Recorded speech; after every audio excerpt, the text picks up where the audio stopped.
13,000 years in the making.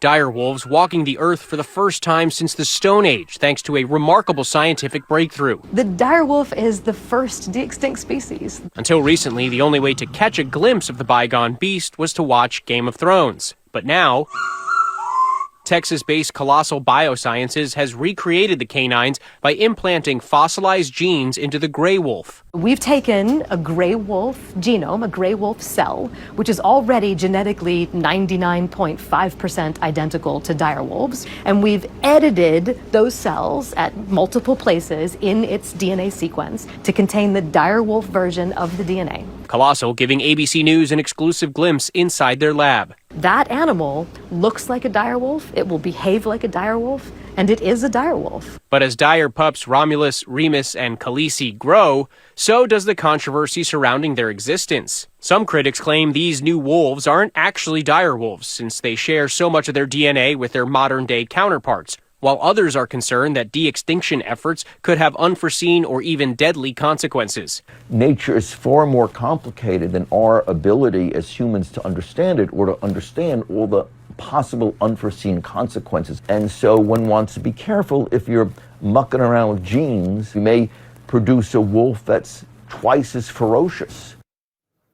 The dire wolf may be the first animal brought back from extinction, but the lab doesn't plan to stop there. Colossal hopes to bring back the woolly mammoth next. What could go wrong?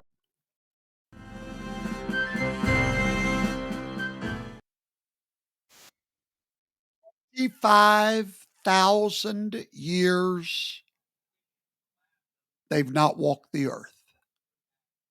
They were dead, forgotten, long gone, bones gone, ligaments gone, nothing left, buried. Today, they're back. No, really. The dire wolf is back, resurrected from the dead. How? The exact way that Yahweh revealed to me 10 years ago that you and I are coming back through our code. They've done the unthinkable. Now, whether it's good or bad, that's another discussion. I think it's a horrible thing that they're doing, but nevertheless, it proves the point that you can raise the dead if you have the code. And they had the code. And Colossal Laboratories, a company out of Texas, has done the unthinkable. They have extracted the DNA. They found the DNA. How did they find it?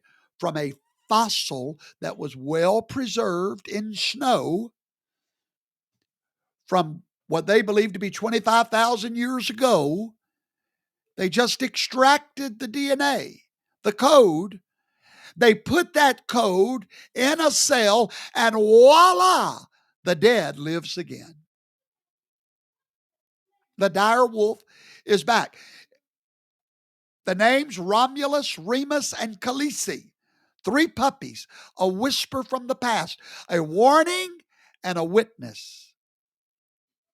Now, if mortal men can do this, what will the immortal God do with his dead sons and daughters?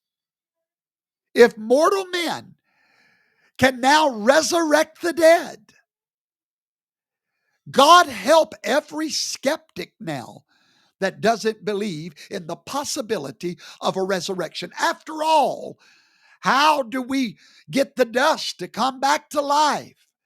How do we get a dead body? You know, they would laugh at us Christians for even believing. They would tell us we needed to go with science instead of superstition. But the problem is science has now supported superstition. The dead lives again. The teachings of First Harvest Ministries are vindicated. We've been teaching this 10 years before Colossal brought forth this evidence. Ecclesiastes 12:7 says that the dust will return to the earth as it was, but the mind will return to Yahweh who gave it. Now, the mind is the spirit. And in that spirit is your personality, your memories, what makes you who you are. DNA cannot bring that part back. That part is not in your DNA. All it can bring back is your house.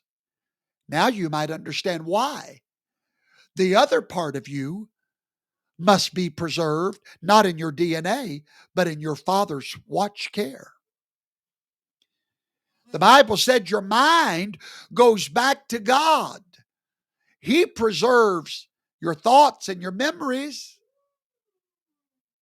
He preserves that. Your DNA preserves your house, your eye color, your skin color, your hair color.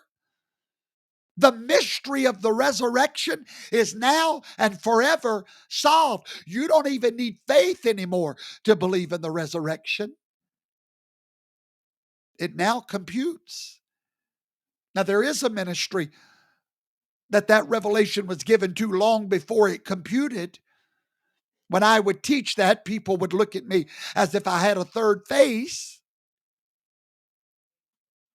When a man dies and goes to sleep and his body returns to the soil, his mind returns to his maker according to the word, and there that mind waits just as that DNA code waits until the voice of the breaker calls it forth. When dust is reformed by divine memory. These three puppies have proven to us that our bones have memory. Spirit will be returned to our bodies by divine authority, and the soul, which is our living bodies, are reborn in the resurrection. 1 Corinthians 15:43 says it's sown, talking about this body, in weakness, but it's raised in power. Daniel 12:2, many of them that sleep in the dust of the earth shall awaken. How will they do it? By their DNA. And there's the QR code to that life-changing sermon. Now, someone says, what if the body was cremated? What if it was lost at sea? Here's your answer. Yahweh remembers the code. The code that created these three puppies, Yahweh remembers the code.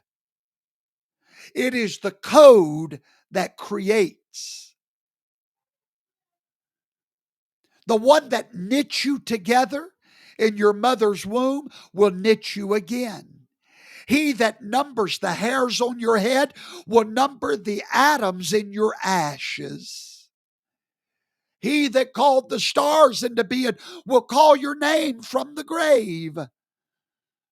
So I say to you tonight, don't fear the dust.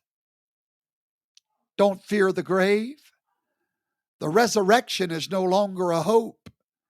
It's a scheduled event.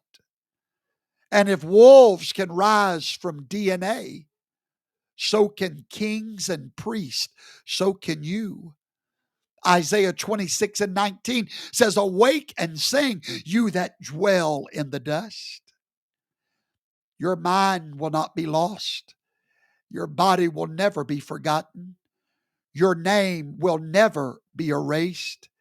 Yahweh will call, and you, my friend, will answer. Good night.